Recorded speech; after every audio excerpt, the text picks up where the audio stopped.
Good morning, everyone. I'd like to welcome you to the Green Chemistry and Commerce Council webinar on the Clariant Portfolio Value Program System.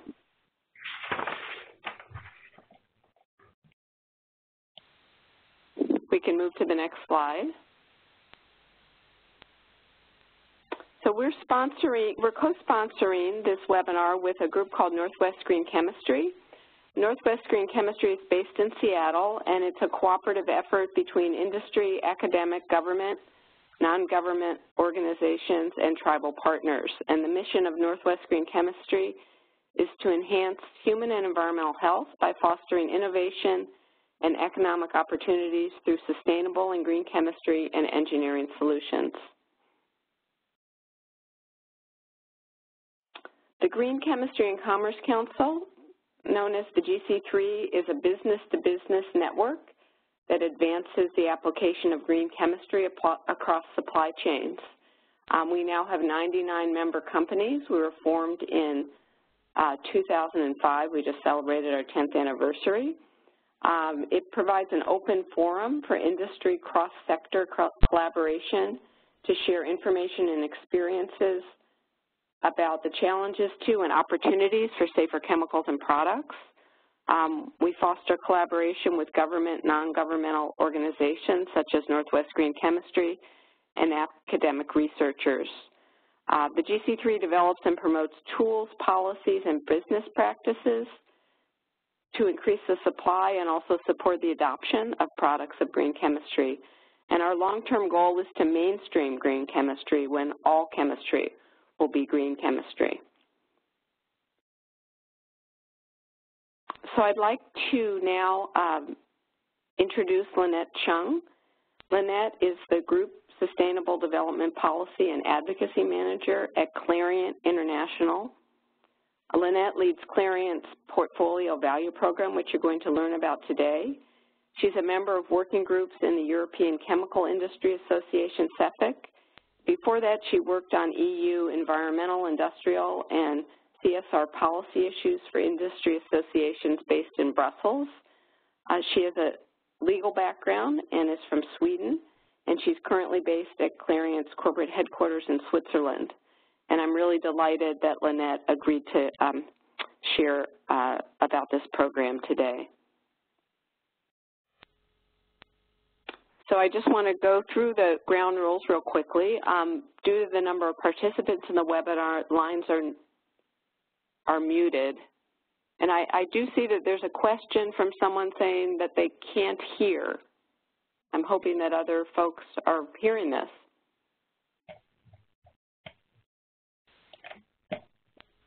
Jan, are you hearing me?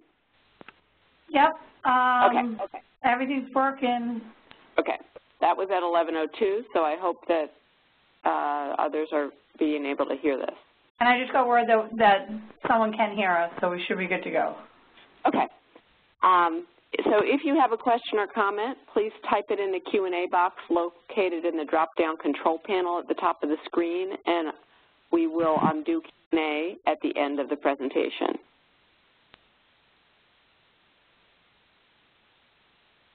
So I'm now going to turn it over to Lynette Chung. Thank you so much. Thank you very much, Sally, for the introduction, and thank you for inviting me also for having the opportunity to present the Clariant Portfolio Value Program, which is the name of the program that we have been running here in Clariant in view of improving the sustainability performance of our product portfolio. And I'm happy to share our program, what we have learned, and also to hear comments, questions, and so on with respect to the program that we have developed in Clariant. So to dive in directly, let me just, yeah, okay, that works. I would like to start just briefly on presenting Clariant as a company in order to set the context for where we are coming from as a company, what we do, so people can understand how that may be reflected in the way we have also developed our program and what the program means for us as a company. I then would like to go into, in more detail, the program itself, focusing on the portfolio value program system, which is where we do the actual screening of the product portfolio, and of course to discuss portfolio management, the screening evaluation, as well as how we drive the improvement and what this means in terms of innovation in Clariant.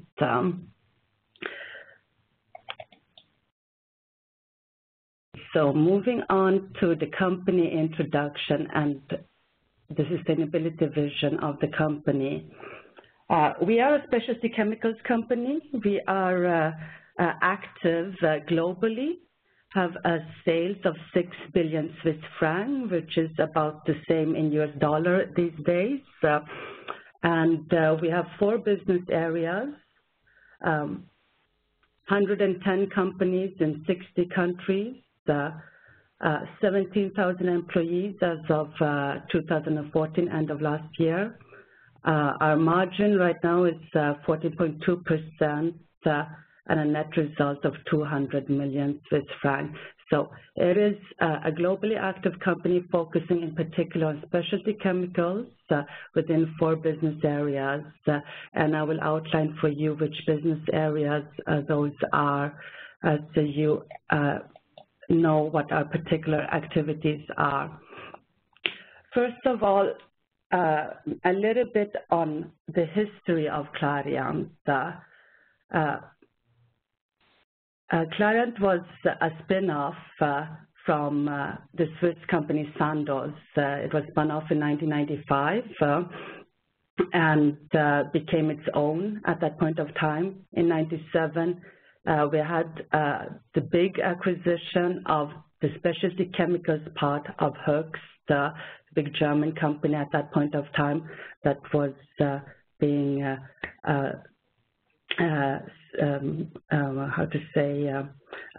being separated.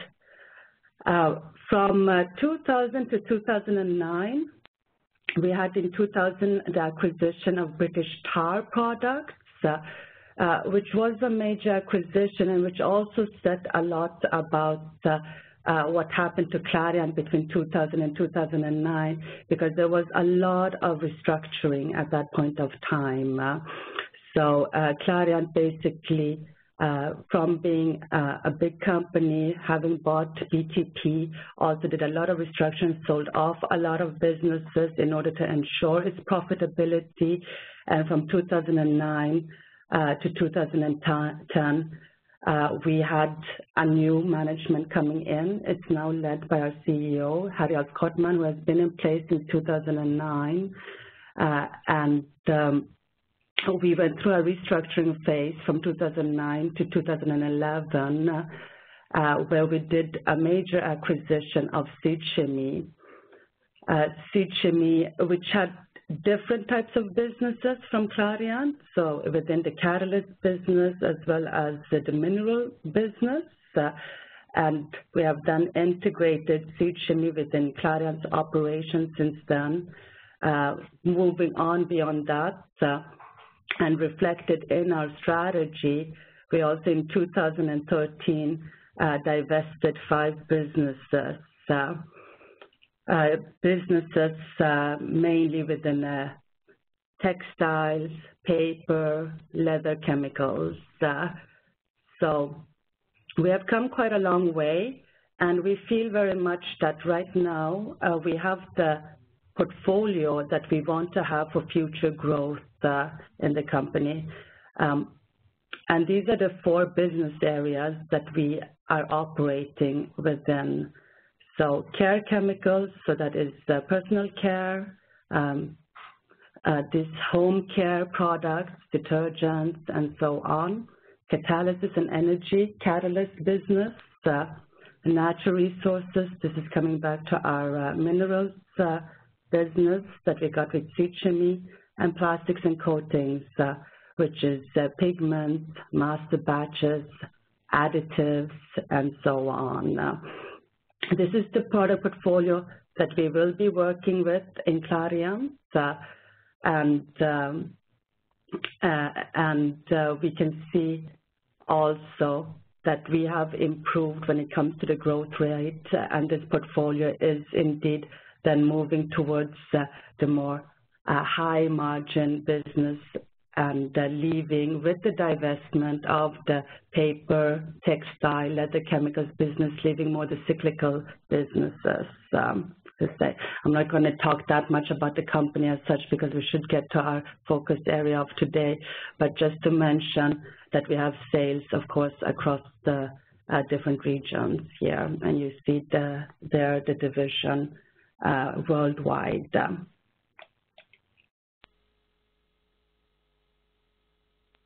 The vision is to be the globally leading company for specialty chemicals and to stand out for above average value creation for all of our stakeholders.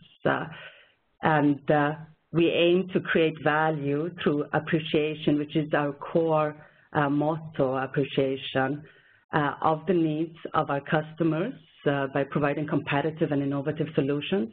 Also looking at our employees, adhering to our corporate values, to our shareholders, and also to the environment. So very much the triple bottom line in this regard, and we are aiming for value creation through appreciation.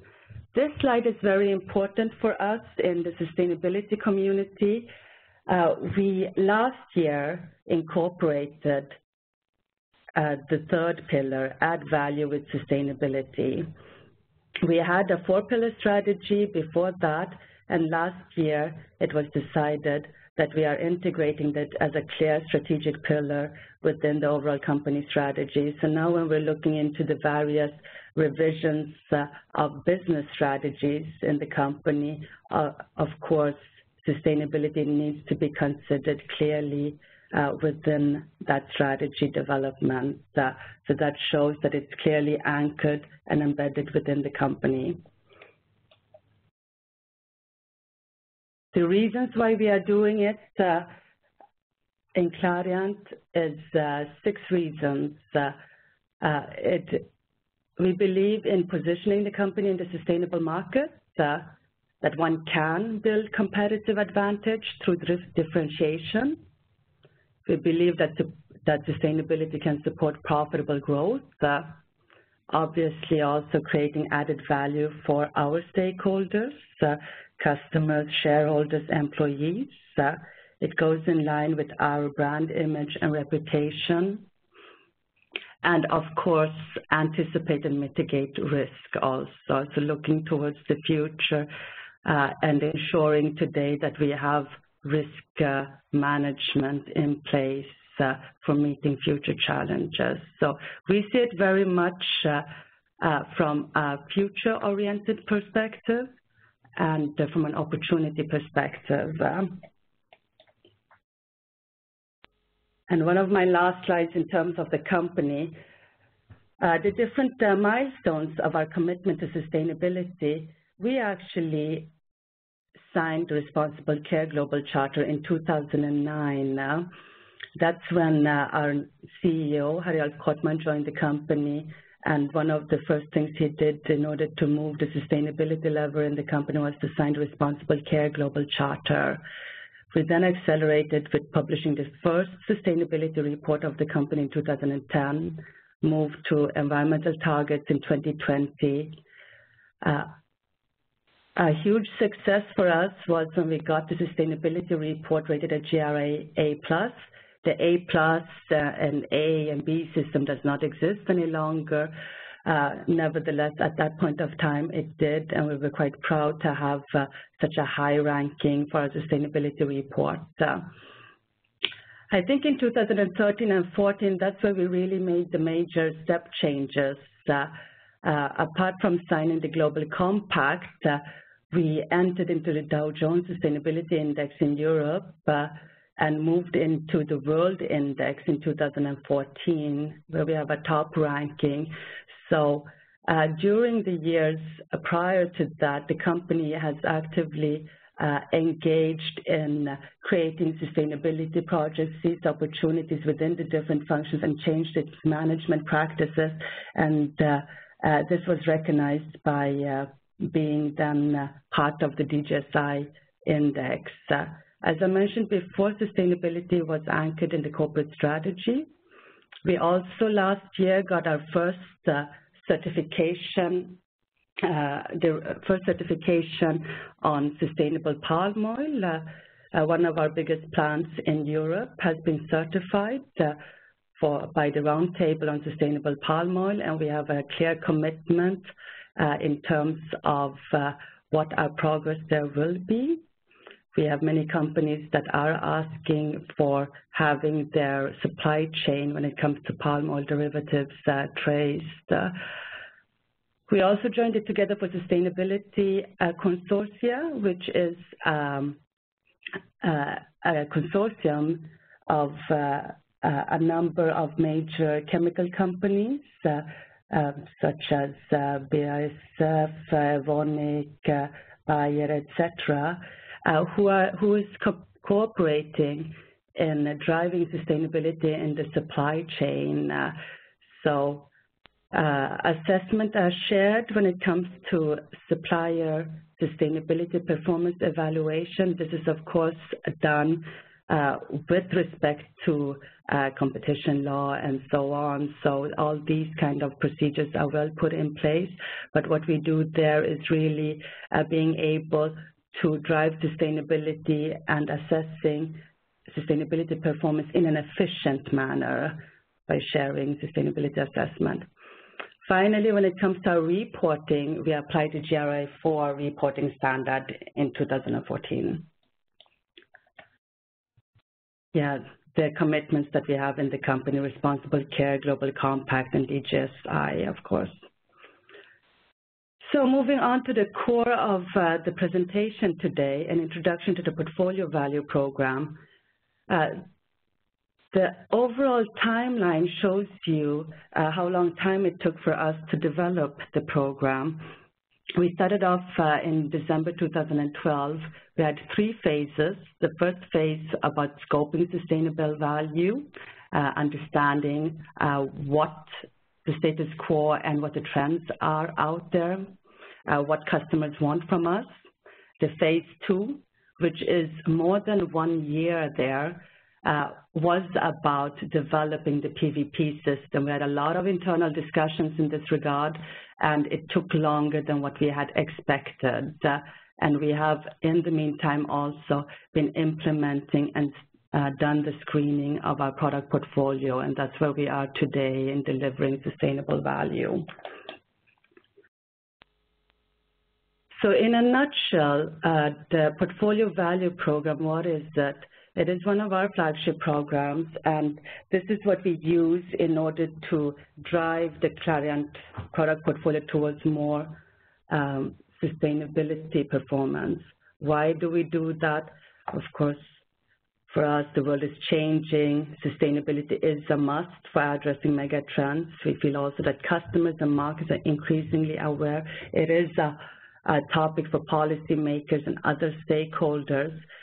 So for ourselves and for our top management, anticipating and understanding where sustainability plays a role, this is key for us. And the management asked us about how do we understand which part of our product portfolio is actually sustainable and where can we drive further improvements. So with the Portfolio Value Program, we want to steer it towards more sustainability and thereby build in sustainability in our value proposition and the way we engage with customers and stakeholders. The program was developed together with the Collaborating Center for Sustainable Consumption and Production, the CSCP, which is founded by the United Nations Environmental Program and the Wuppertal Institute.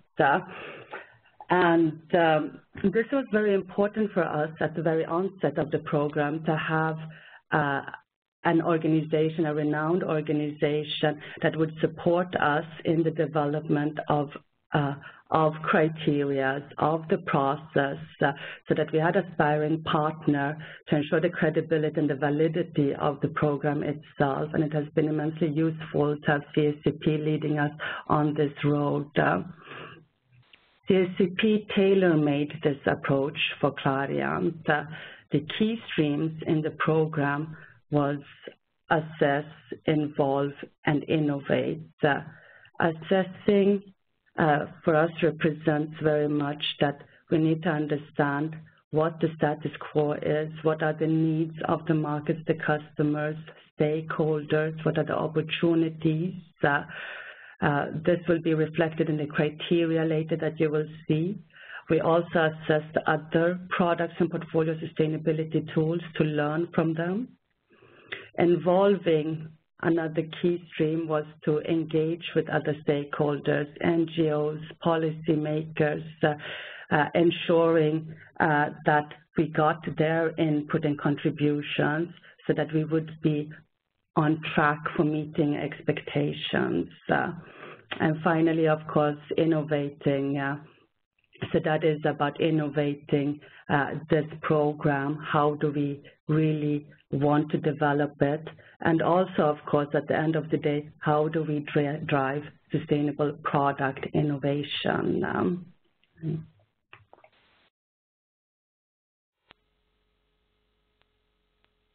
So the PVP system itself, I want to start with two fundamental concepts that we have in the PVP system before I show how it actually works.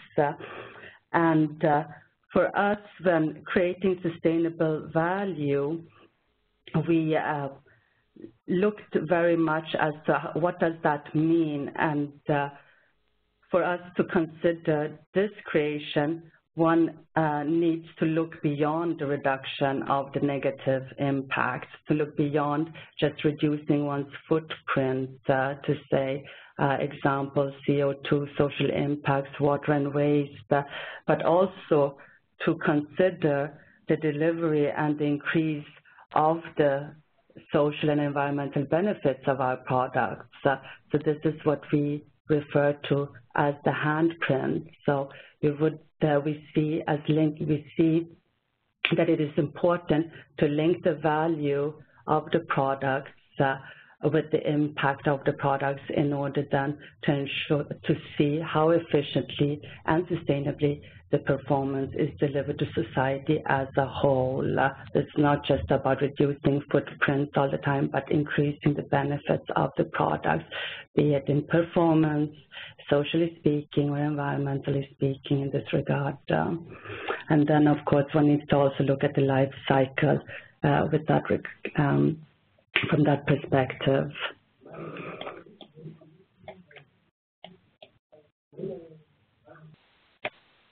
Another key feature is that we have combined two lenses in the assessment. Many approaches out there today when it comes to product sustainability look either on the sustainability performance in comparison to the market, so competitors or peers, there would be the left side, or they look at the sustainability risks and benefits, the absolute nature of the issue, which is most relevant, but it's difficult to define objectively sometimes, this right-hand side. What we do within our system is that we have an assessment that do take into account whether our products and their performance in terms of sustainability is helping to raise the market standard. So we benchmark against market alternatives. And then we also look at what do they actually impact in the absolute nature of issue, and that combined then becomes a powerful tool to understand the overall impact of the product. It avoids, for example, overrating sustainability benefits in terms of market alternatives that one can be better than the market, but you may still have an impact, absolutely speaking, on sustainability. So we would capture that on the right-hand side.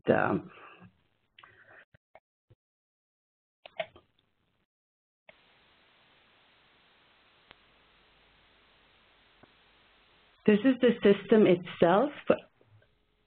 We have a criteria catalog, and I'm happy to share the criteria that we have in this catalog, and they are then populating the product portfolio sustainability screening, which is the element where we are screening our existing product portfolio in order to assess how their sustainability performance is. And we have done, as you can see, 3 different categories. They can end up in the continuous improvement part, which is then split within 2 categories: product portfolio improvement roadmap, or products meeting the Clariant sustainability definition.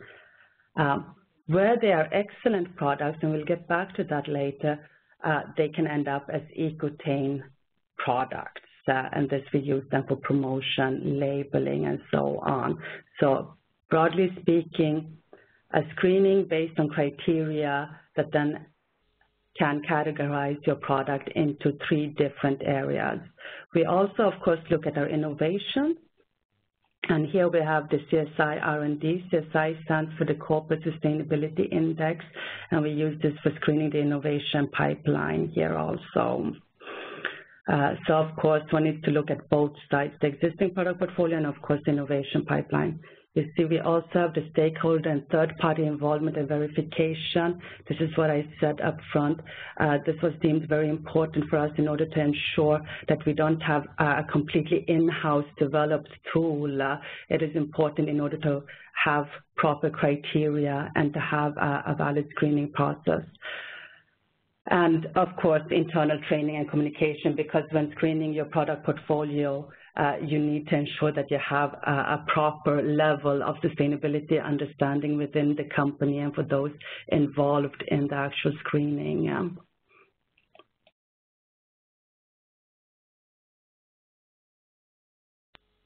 So the criteria catalog itself, and these are the environmental criteria.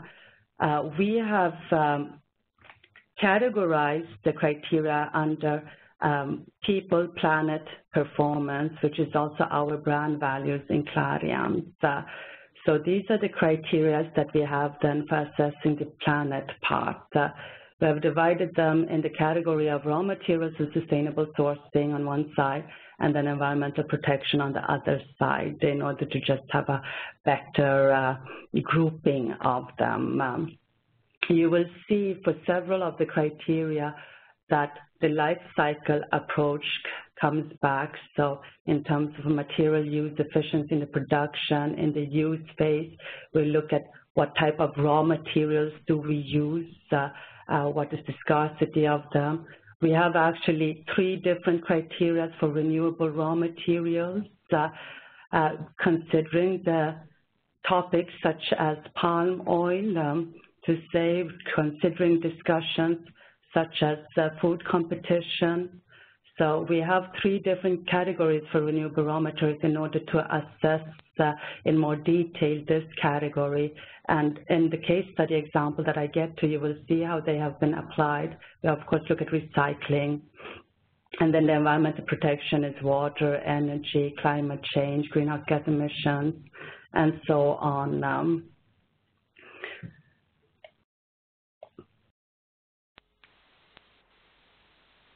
On the people part, here we look at safe use, transparency, and information. So SVHC stands for substances of very high concern. So what is the profile of the product when it comes to that? Is it a chemical of high concern? Have NGOs raised some issues about it? Is it on different listings that authorities are working with? CMR substance profile, of course, we captured that to see what is the classification of our products. hazard classification levels, so also go to the other hazard labelings.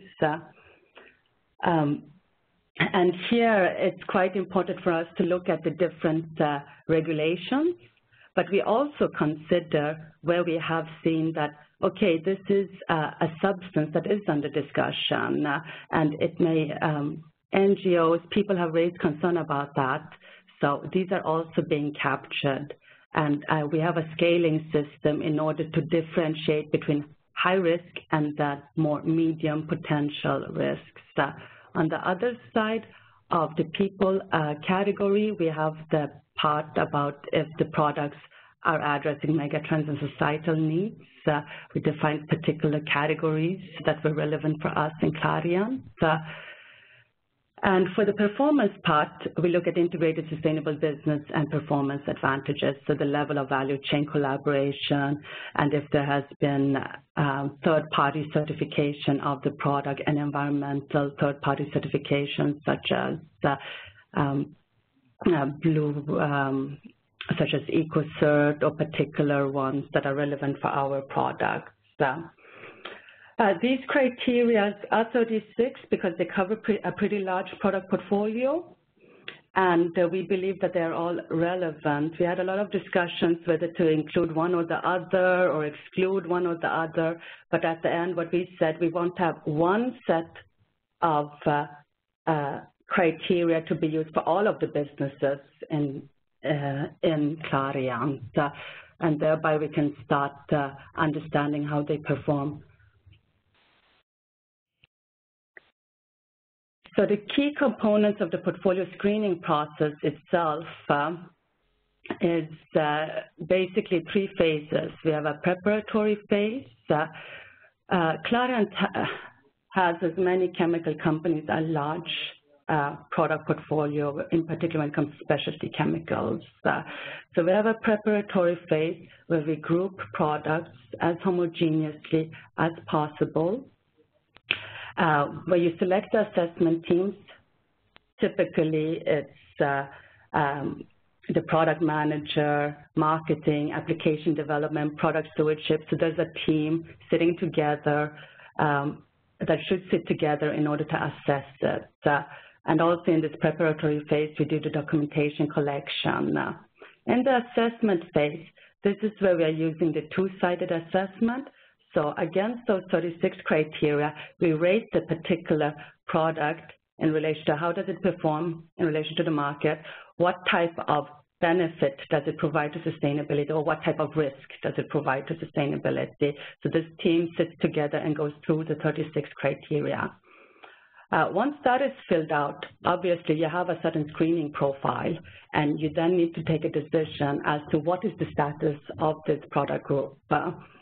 Is it sustainable? Does it have high risks? And so on. You will also need to evaluate complex cases. Products are different, 36 criteria. It's pretty detailed. You may score high in certain cases, high in terms of sustainability benefits, but you may be, due to the nature of the processes and so on, score less well on other criteria. So you need to stand back and take a view and see what does all this information tell me actually, and what can I improve with my product. And this is also then either the basis for a portfolio improvement roadmap, or also where you have a fantastic product, as we see it, and to identify EcoTain candidates, so best-in-class products. During the assessment phase, importantly is, of course, to consider general aspects, life cycle, that it is a balanced assessment, that you have good data also, and how to do it itself, considering that we have screening teams, 7 business units operating under 4 business areas. We need to understand the tools similarly, and we need to understand the criteria similarly, and so on. So we, of course, have guidelines and a glossary to help us. This is the scale that we have developed in relation to those 36 criteria. So in relation to the market standard one can be best-in-class performance for that particular criteria, higher than market standard, average, lower, and so on the left side. On the right-hand side, either benefit, neutral, there's no particular implication for the product in relation to this particular criteria, so that would come out as neutral. And then medium potential risk, high risk, and this is what I mentioned earlier about some products may have high risk. We're talking about CMR, chemicals of high concern, high risk, that would be indicated. Medium potential risk, where we do have discussions ongoing, for example, there has been concerns raised, so we don't really want to put them out on high risk because that would be flagging them too highly. We definitely don't want to put them as neutral either because that would be false safety. So we have the medium potential risk there in order to flag that there is an issue. Not applicable is obvious, but what we also have is the data insufficient for assessment, and I think one has to recognize that in certain criteria and in certain areas, we don't have enough data in order to do the assessment, and this is also being considered, so the screening can actually highlight this, and this would then help us to improve the data collection in general. So moving on to the case study, here we have an antimicrobial agent. It's one of the Clariant products that have been designed for preserving cosmetic products and toiletries. And Nipagard SCE, it's coming from our personal care segment. It is a paraben-free solution. It uses 85% renewable raw materials. Parabens-based preservatives was taken as the mainstream market solution. And here, parabens, just to explain, here the main issue became, okay, parabens and paraben-free, paraben being under public scrutiny for potential negative impact on health, and also concerns around the negative impacts of certain parabens to the aquatic environment. So we use this benchmark to screen our product, and they have the same market application.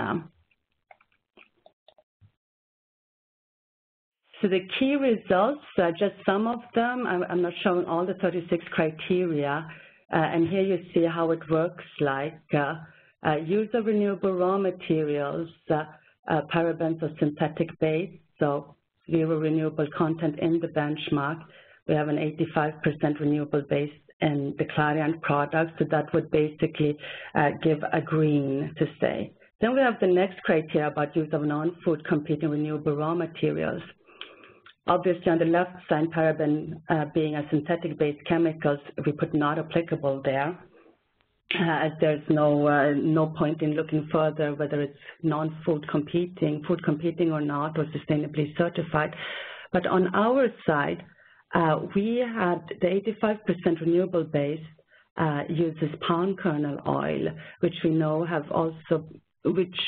know could be used for food. I mean, one can discuss back and forth. We put a medium potential risk on this because we know that food competition is an issue, and we have rated that then in the medium potential risk category. At the same time, we also have the topics of sustainability certification. So here, as this particular one has been mass balance certified according to our SPO guidelines, it actually then comes out as a green. So it could come out as medium potential risk, orange to say, as well as orange, and that would signalize for us something.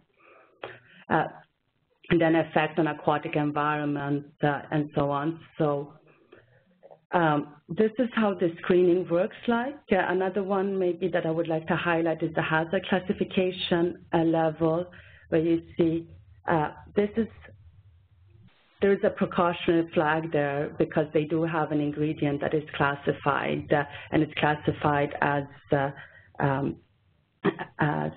I think it was eye sensitization. irritating. And when there is a classification, we also include a medium potential risk. And of course, one needs to take a step back and understand that, okay, this is not being used in the 100% concentration, but in the concentration, it is actually being used and there is no risk in that regard. So we do apply a certain risk filter afterwards, not only looking at the hazard classification levels.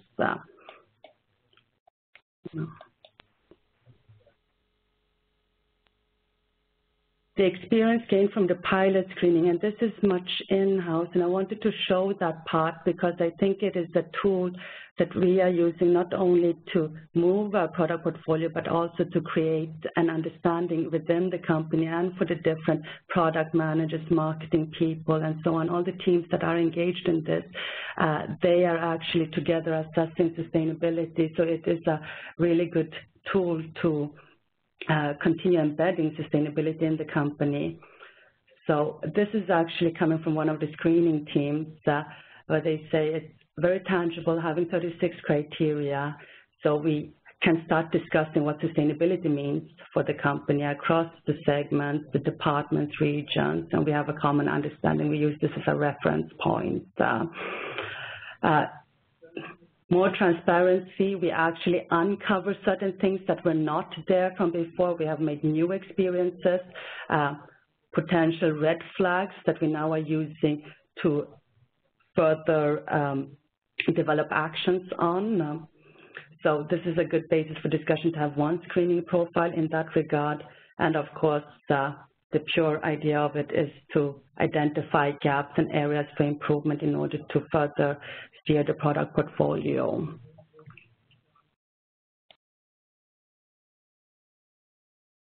So looking at the different screening results, and as said, 3 categories, EcoTain products, products meeting client sustainability definition, and a roadmap to say. We have a very large product portfolio, so we need to understand which products do we need to work on first. We need to prioritize a little bit. This is why we do the screening, to start looking into which are the ones that are really good, standing out for their sustainability. This would be labeled then as EcoTain, so this will be used for marketing communication in order to validate those sustainability claims many of the marketing managers are doing also. Then we have the other 2 categories, where we can start working on, okay, these are actually of an acceptable standard. This is what we call meeting the set benchmark.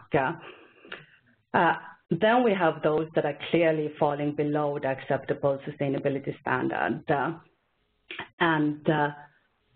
With this, we can start prioritizing actions. Do we want to put innovation efforts here? Do we want to substitute, or do we want to replace, or really just phase out the product, to say. So here we can add another element to the investment decisions being taken by the company. So the one on the right-hand side would fall under the portfolio improvement roadmap, whereas the one that are meeting the sustainability definition, we can feel assured that these are, okay, no high risk in this, no hotspots, they are okay to say. So this is about risk management. And the one on the left-hand side, this is about promoting and capturing the sustainability opportunities. I would actually claim that both on the left and the right-hand side, you capture sustainability opportunities because you can start focusing either showing the value of the product or focusing for further improvement and then creating value.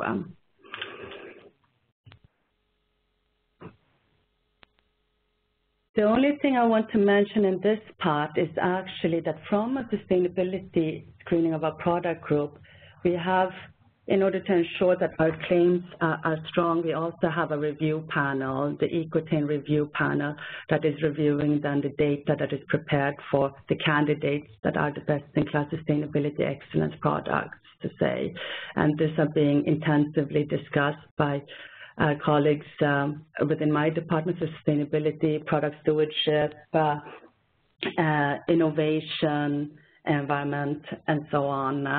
And if they pass that, then it goes towards branding and communication to be awarded the EcoTain label. So we use this as a best-in-class label, and in order to encourage our own people to deliver these type of products.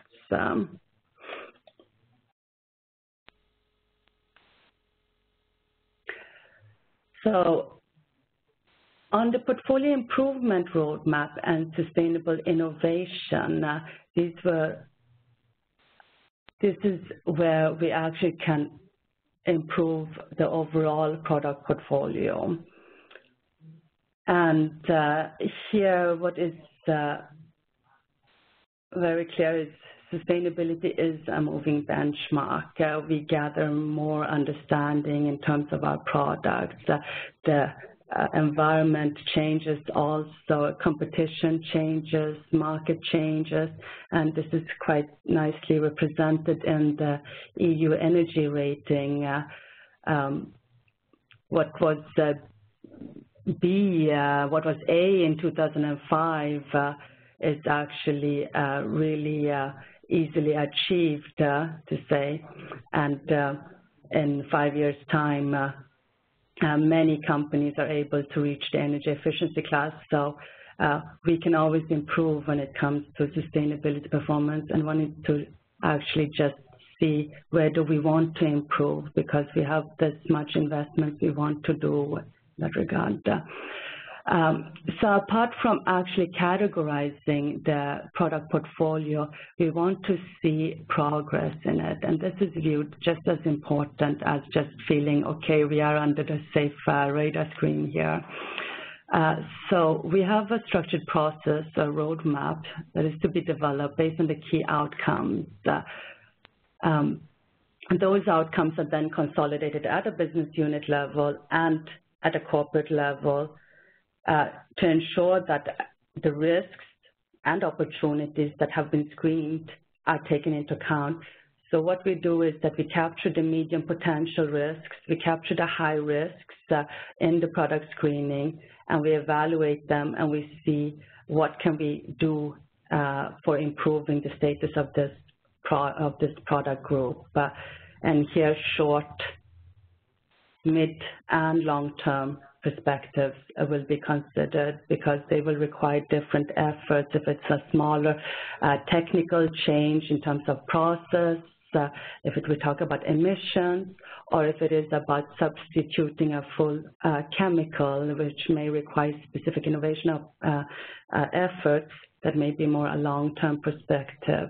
So we are working on developing roadmaps based on these outcomes right now in Clariant. Of course, the main lever that one has will, of course, be the innovation pipeline. When we talk about improving the product portfolio, we talk about putting new products to the market. And either for those roadmap products, as we call them internally here in the company, you can either phase them out, or you can look really for how can I improve this product, and it may then go back to the innovation organization. And here we also have a tool, like I mentioned before, that is checking how innovation R&D projects are faring in terms of sustainability. It's similar to the screening I have just shown you, but because it is at an early stage, it indicates the relative sustainability of products against each other. So you see here on the upper right side, these are the projects with the highest sustainability. We have criteria that is on the social side as well as the ecological side, and one can then see, is this more of a social value product, or is it more of an environmentally beneficial product that will be delivered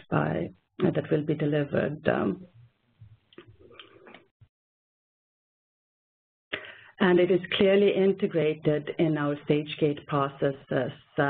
So it is mandatory to do this exercise, because we want to ensure that our innovations are sustainable innovations. If we're going through our full product portfolio, this is clearly something you also definitely have to do in your innovation pipeline. So in the stage gate process, we do have a mandatory stage where you need to come out with how did your product fare in relation to those criteria, and that will then be taken into account in the further development of the product. So this helps then to optimize our project portfolio when it comes to innovation in the long run. Of course, also before commercialization, we do the final screening as what I had presented with 36 criteria in order to check then if this is an EcoTain product or a sustainable product to say also. So then we can then brand our products consistently with the portfolio value program concept that we have then developed.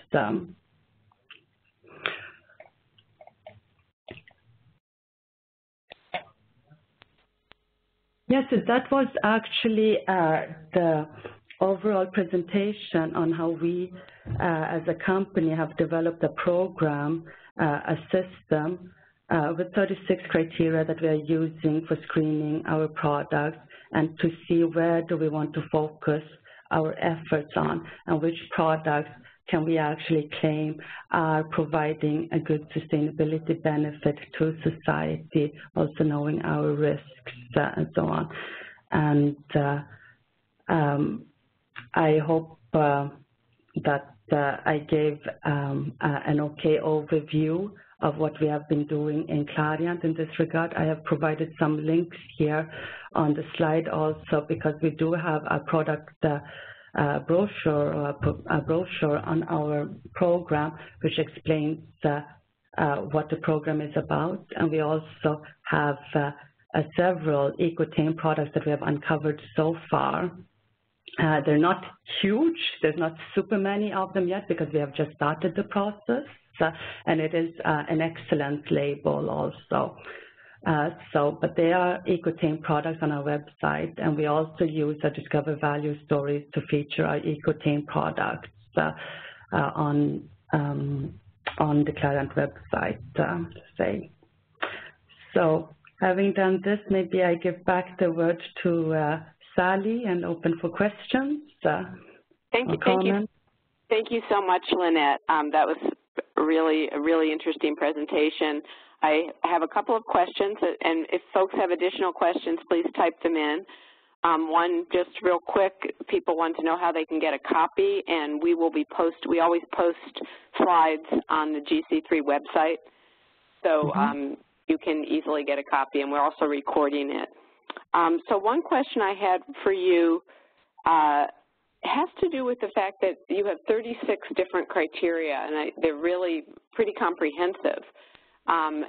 So I'm curious to know what's the process of reviewing all of those and weighting the criteria? Do you have any process if you have, something that's particularly high risk, or how do you look at that whole evaluation once you have the 36 criteria in front of you?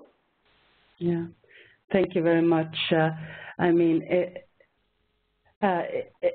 it is a complex thing to evaluate your product portfolio, and you want to do it in order to prioritize action. This is not LCA we're talking about. We're looking to screening our product portfolio here, and we use 36 criteria in order to ensure that they're comprehensive enough to capture the different life cycle stages, and also to ensure that they're comprehensive enough to capture our product portfolio. A screening profile with 36 criteria may look very red, green, yellow, or it may look very yellow or just green, depending on how that product scores. And obviously, when it's just green, this is an easy thing. But the issue becomes when you have this nice rainbow color in it with yellow, green, orange, and so on, what do you actually do? Coming back to the weighting part. And I think where we have the red and orange, we need to then look into in more detail as to see what are the interlinkages in it, because then we need to take a more holistic perspective on it, because we didn't want to go into the weighting part. We wanted to capture the medium potential and hotspots, to say, in our products. And we have then seen things such as that a product that has actually substituting the use of some hazardous chemicals it comes out very green and nice in that particular criteria, and that's the main value proposition also for our customers, the fact that this product is substituting those hazardous chemicals. However, in order to enable that substitution, it has then used a specific raw material that is energy intense. So you get this red part in the energy intensity of your raw material. And here we have done, this particular business unit is, of course, trying to understand what can they do do they just justify the fact, hey, we're providing a fantastic benefit in any case, so it's not a huge energy intensity because we use that little of that particular raw material, or what do we want to, can we justify it like that or not? So the nice part about it is that it flags an issue, and this business have actually taken up the challenge in terms of, okay, let's start to look for alternatives to what that raw material uses in terms of energy. Let's talk to our suppliers about this and see if we can bring it down a little bit. So we are not going into the weighting discussion as such, but we said let's screen them all, let's capture the medium potential and the high risk, try to understand what the product is about and where are our improvement levers. It's a lot of detailed work at one point of time, but we had just too much discussions in terms of weighting and how to do that actually. So we said let's do it in this manner. Okay, thank you. I think we have time for one more question that came in from the audience.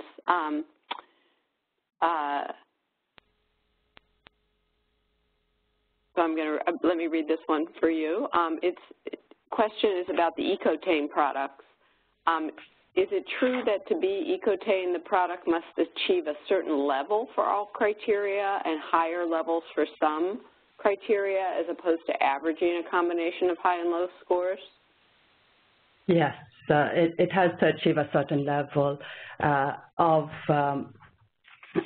certain criteria, and it has to actually achieve within the 30, I mean, the main differentiator for the EcoTain definition is that we require it to be better than the sustainable products. It cannot be average, and it cannot just provide any benefit than the average sustainable product do.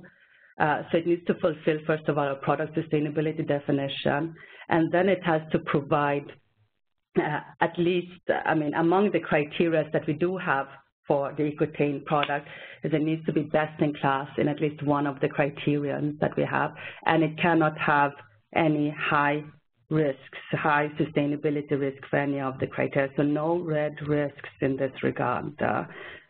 They may have some medium potential risk in certain cases and so on, but we are, that is in order to flag them up, and then we discuss that. So far we are not allowing anything in terms of CMR substances and these kind of things. So there's a specific definition behind the EcoTain product in order to ensure the strength of the label. And this is why we have the panel there also.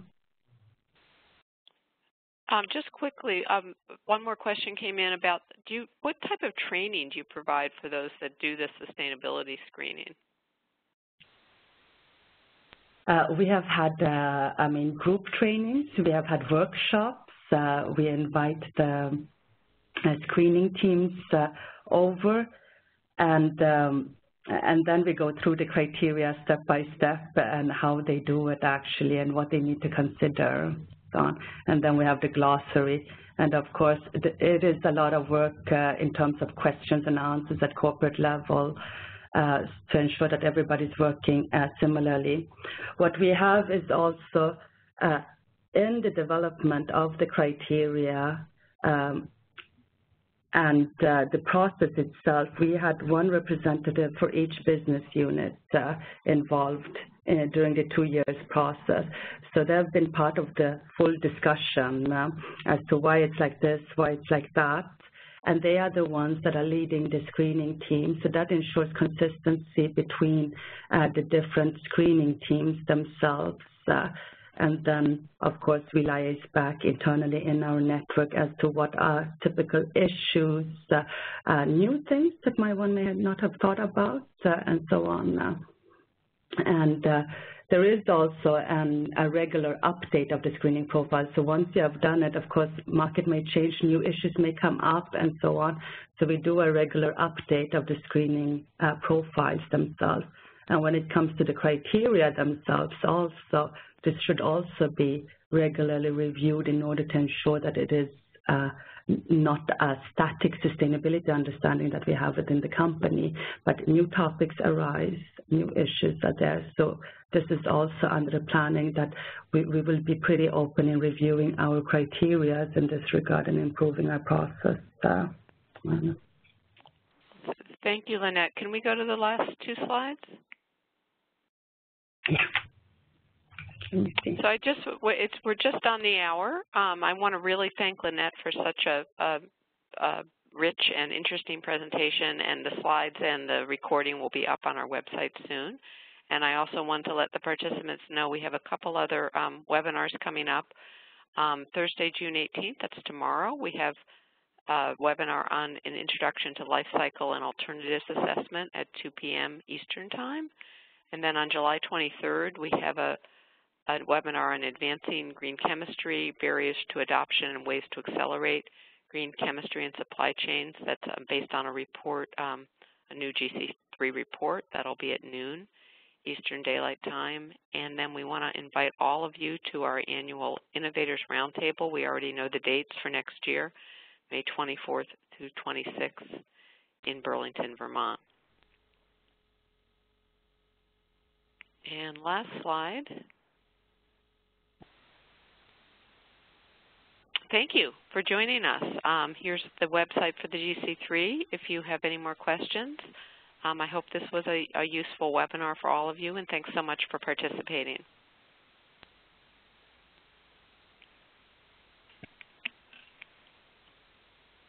Thank you.